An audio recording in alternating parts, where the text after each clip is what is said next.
Now, let's return home. There are only 6 days until Australia decides whether to divide us by race forever.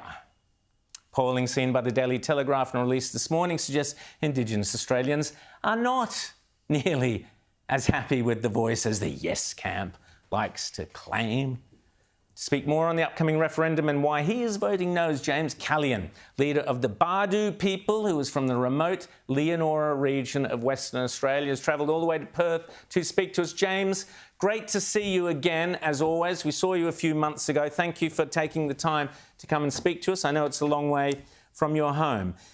Give us your thoughts. Only 6 days left on this referendum. What would you say to both white Australians and Indigenous Australians about the Voice?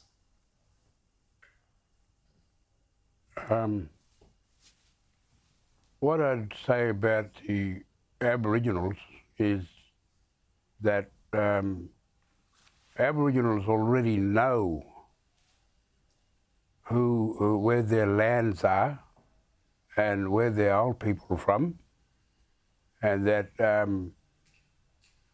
the truth-telling is not from Aboriginals to white people.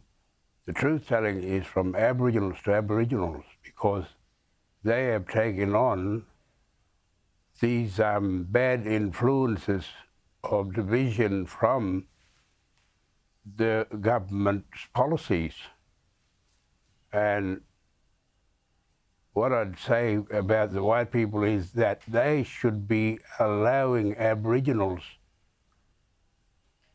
to fix their problems, their issues that are out in the communities, and all of this division that's been caused by different tribes out there. Now,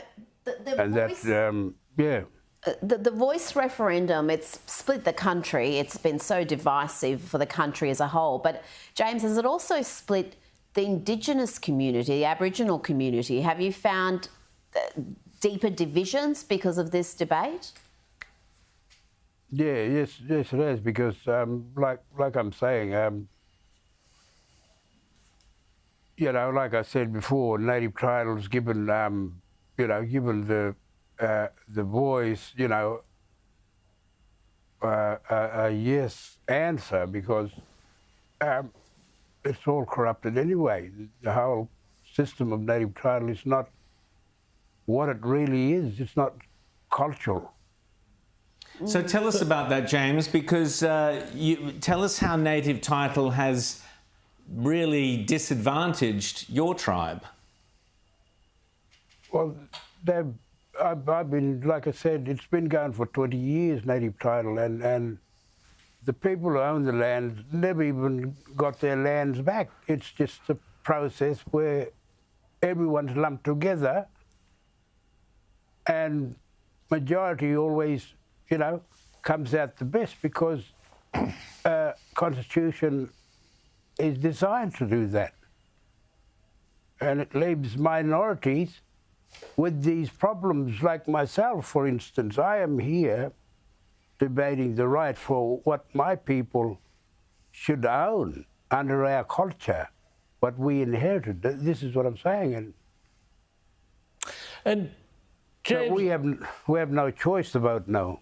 Yeah, and one thing I'm really interested in is, you know, you talk about these sorts of failed approaches, and it's sort of like everybody is saying, well, if, you know, we just had a yes vote, if we just had a Voice, you know, that would change things. But really, wouldn't the Voice only basically endorse the same failed approach as we've had before, and therefore, you know, give it kind of a cover story to say, oh, well, it's okay now because it's done with the Voice, but it's still the same failed ideas and failed policies?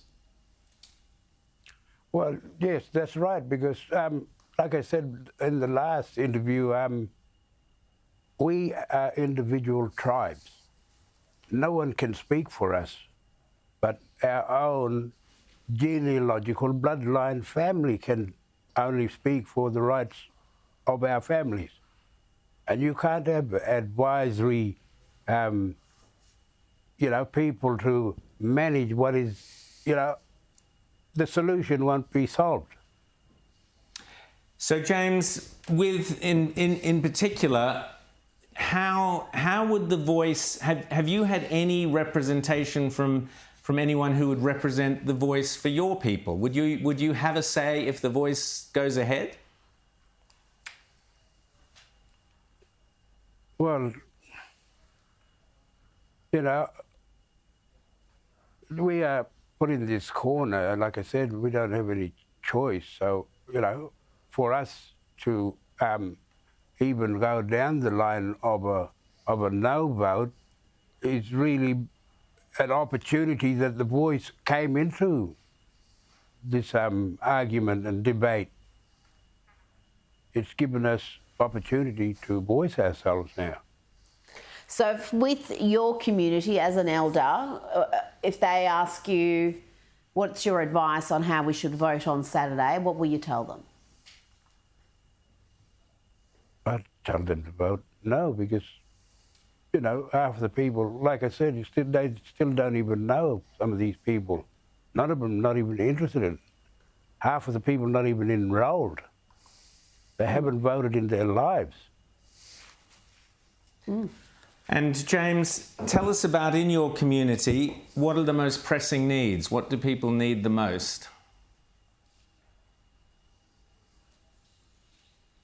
What do we need the division from every tribes and things, just, you know, stop being